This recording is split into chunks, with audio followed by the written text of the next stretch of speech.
كل لقمة وليها حكاية. أنا فلة ودي قناتي مخبوزات فلة. يلا نبدأ.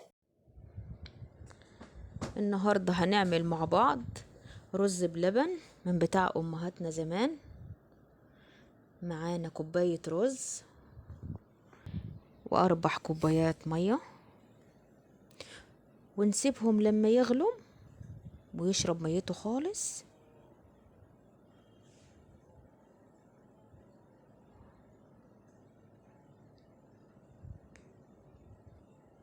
ويبقى بالشكل اللي انتوا شايفينه ده كده. هو استوى خلاص. نضيف له كيلو من اللبن او الحليب،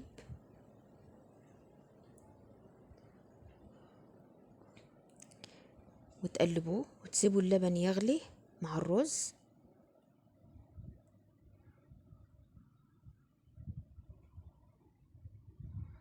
وتحطوا كوبايتين سكر،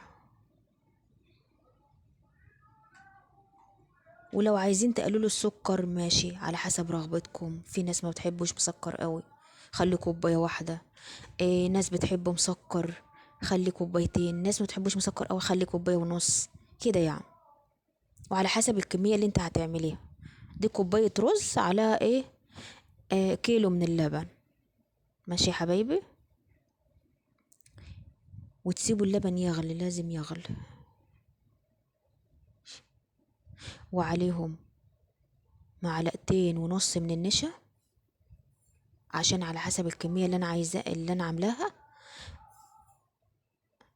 لو انتوا مثلا هتعملوا كمية كبيرة ماشي، تبقوا تزودوا النشا.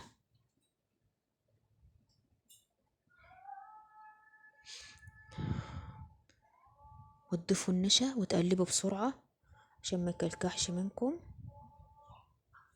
وتسيبوه لما يغلى بالنشا. تسووا النشا عشان هو ما ينفعش اللي انتوا ما يغليش، لازم يغلي عشان النشا تستوي.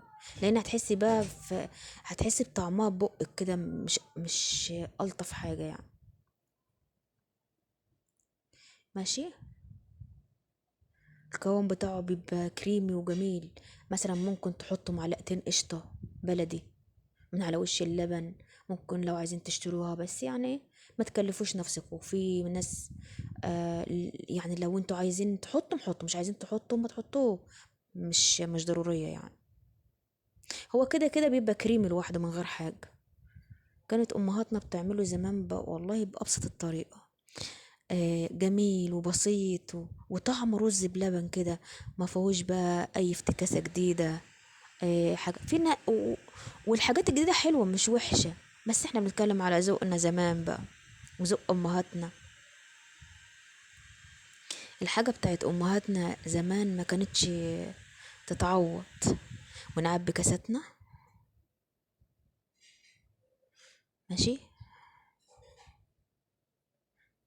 ممكن برضك تحط عليه جيلي لو انت عايزة تشكلي الاشكال للاولاد. الاطفال بتحب اللي هي الالوان. ممكن تحط لون احمر، لون اخضر، لون اصفر، رقات رقات كده. بيبقى تحفة برضك وجميل. تقدري بقى من على الوش كده تزيني باي حاجة. ممكن تكتبي لي في التعليقات مامتك او والدتك كانت بتزين الرز بلبن زمان بايه، او ما كنا بناكله من غير تزيين.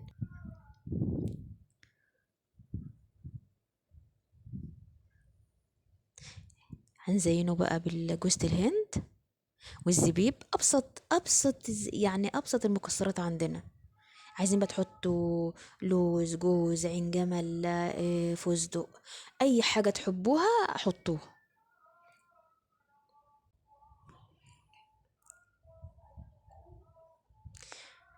اشوفكم ان شاء الله في فيديو جديد. يا رب الفيديو يعجبكم وينور رضاكم. وانا فلة ودي قناتي مخبوزات فلة. والى لقاء اخر في فيديو جديد ان شاء الله حبايبي.